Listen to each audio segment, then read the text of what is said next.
Alright guys, so we're back with another video. Today we are going to install this control board for this top load washer.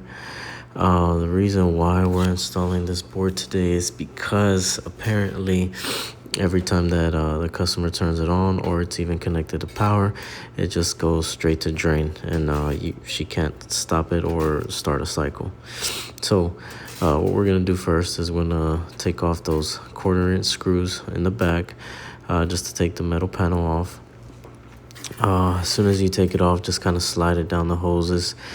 You're gonna want to get like a putty knife or a flat blade or something like a flat tool, just to be able to get those little springs that are on the sides of the control panel. So what you want to do is just push in and then pull the whole panel towards you, and it'll pop up. So after that, you're gonna want to get some needle noses, because they do have like these press-on clamps for some connectors. And remember guys, always take pictures before you start disconnecting things if you don't know what you're working with. So this one, I think it has like maybe 7 connections. And try your best to just, reconnect them in the same position that they're supposed to go in, and where the wires are supposed to go in as well.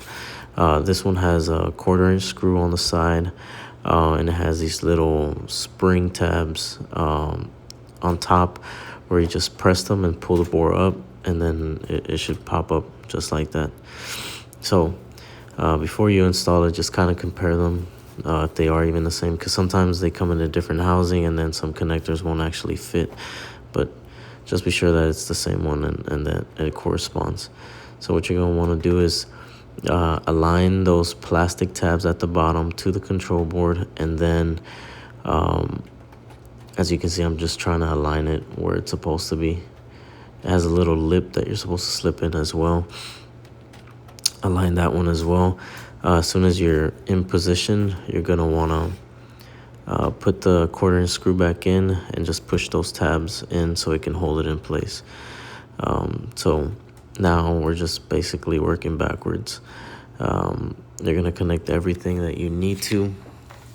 One thing with these boards, it's always good to just put them in manual diagnostics mode to test like the major operations. So the water valve, the hot and cold, the drain pump, your pulley, as in your actuator as well, going from agitating on one speed and then going to the next speed, and then switching from agitating state to the spinning state, where it rinses off all your clothes. And I do have a video of that. Just look it up on my YouTube channel. I think it's one of the first 3 or 4 videos. I show you how to put it into diagnostics mode. But here you'll be able to see. So it's usually 3 clicks to the right, 1 click to the left, and then 1 click to the right again. So right there, you'll kind of see me putting it into manual diagnostics mode right now. It's pretty simple, and if you kind of get this down, you'll be able to diagnose this specific washer closer and easier and faster. Save you some time if you are a technician working out in the field. But this is for anybody that just kind of wants to, do it on their own. So as you can see, I'm going 1, 2, 3, up, left, then right. Sometimes you got to take your time to get into the sequence that you need to. Right there, you see me just turning the dial so I can kind of erase what I've been trying to click into position. And right there, I was only testing if it even had power. So you'll see it'll pop up in a little bit, where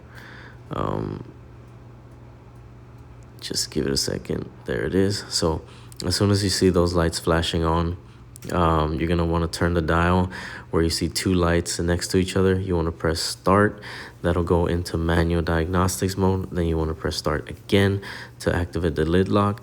And then as you go to your left, the first one should be the cold one, the cold water valve. And then after that should be the hot one. And then once you start rolling, where you get all those lights in a row like that, you press start, and that will be your drain pump. Just be sure you drain out all the water that you poured in there, because if you try to test it out when it's spinning, it might start to bounce everywhere. So just be careful. After that, you're going to want to press it again to get out of that state.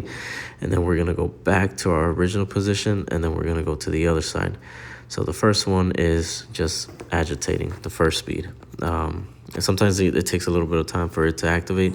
This video is a little bit sped up, so it'll go even quicker than what it meets the eye. So you'll see right there, that's the first speed.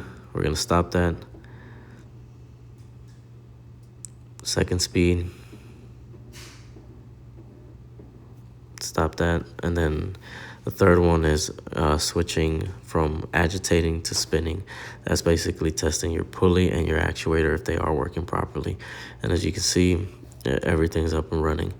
So like I said in the beginning, the only reason why this board is being replaced is because apparently when the customer would turn it on, it would go straight into draining.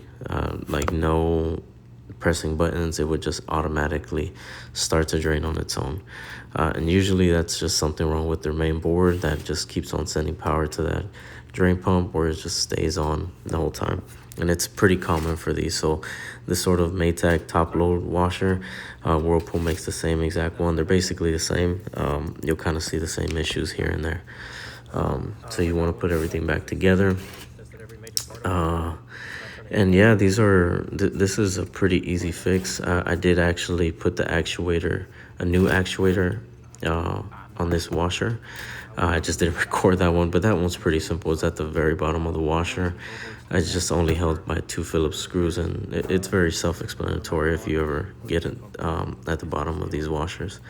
So what you want to do is go to if you are ever working in this sort of field, some of these boards are returnable and you get your money back, just FYI. But anyways, guys, I really appreciate you guys for watching. I always want to say thank you to all the small views that I get, or any sort of questions that I get. I'm always here to help as much as I can. But again, I really appreciate the support. Catch you guys in the next one. Peace.